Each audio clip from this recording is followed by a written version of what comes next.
Hello दोस्तों, मैं doctor आजाद। आज हम बात करते हैं डायबिटिस मेलाइटस। डायबिटिस मेलाइटस दो टाइप का होता है, टाइप 1 और टाइप 2।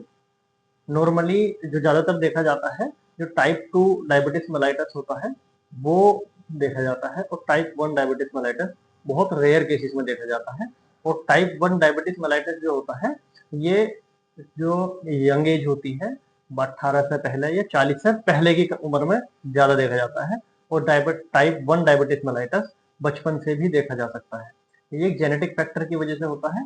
जो पैनक्रियास के अंदर बीटा सेल्स होती हैं, वो प्रॉपरली अपना वर्क ना कर पाने की वजह से इंसुलिन नहीं बना पाती है सही तरीके से, उसकी वजह से टाइप 1 डायबिटिस मेलाइटस हो जाता है। दूसरा टाइप 2 डायबिटिस मेलाइटस की बात करते हैं, तो ये नॉर्मली 40 साल की उम्र के बाद देखा जाता है। लेकिन अगर आजकल जो इंडिया की बात करते हैं, हम भारत में टाइप 2 डायबिटिस मेलाइटस 30 के बाद भी, और 30 से पहले भी, और 40 से पहले और 40 के बाद, इन सभी एज में देखा जा रहा है। और अगर हम इसके पीछे की बात करते हैं कि ऐसा आजकल डायबिटिस जो है, शुगर इतना क्यों देखा जा रहा है, ऐसी कौन से कारण है जिनकी पैनक्रियाज होता है, ये एक एंडोक्राइन ग्लैंड होती है, यहाँ से एक हार्मोन्स निकलता है जिसको बोलते हैं इंसुलिन। इंसुलिन प्रॉपरली जितनी क्वांटिटी में निकलना चाहिए, बनना चाहिए, वो नहीं बन पाता है या नहीं निकल पाता है। या फिर दूसरा कारण होता है, इंसुलिन बनता तो है उतना, लेकिन वो अपना प्रॉपर काम नहीं कर पाता है। ये दो कारण देखे जाते हैं। और इंसुलिन बनता क्यों नहीं है, उसके बहुत सारे कारण हैं। जो पैनक्रियास के अंदर जो पैनक्रियास की बीटा सेल्स होती हैं, वो अपना प्रॉपर वर्क नहीं कर पाती हैं, उसकी वजह से इंसुलिन नहीं बनता है और इंसुलिन कम होने लगता है।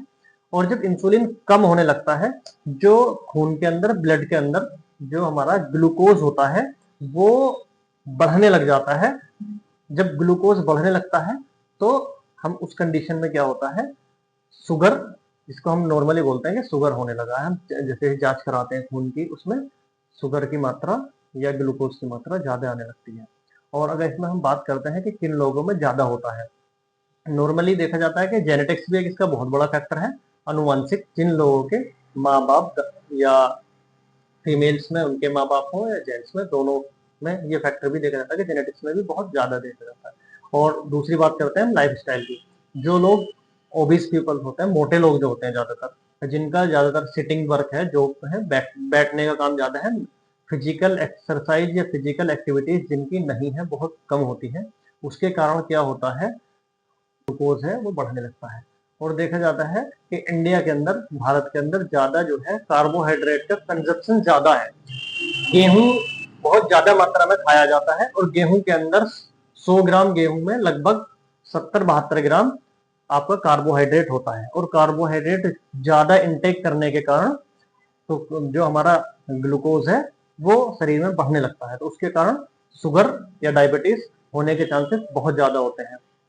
या ज्यादा मेन फैक्टर इसका लाइफस्टाइल है, सेडेंटरी लाइफ है, या फिजिकल एक्टिविटीज, एक्सरसाइज ना होना एक इसका बहुत बड़ा कारण देखा जाता है। और कुछ डिसीज ऐसी होती हैं जिनके कारण भी डायबिटीज होने के कारण होते हैं।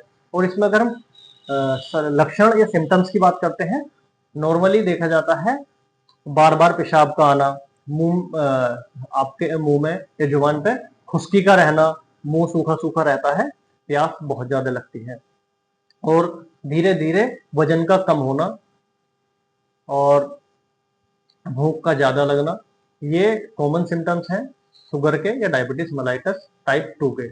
और अगर हम बात करते हैं नॉर्मल रेंज की शुगर की, नॉर्मल रेंज जो इसका लोअर रेंज देखी जाती है वो 80 के आसपास देखी जाती है, और अपर रेंज जो है इसकी 120 के आसपास होना चाहिए खाली पेट का।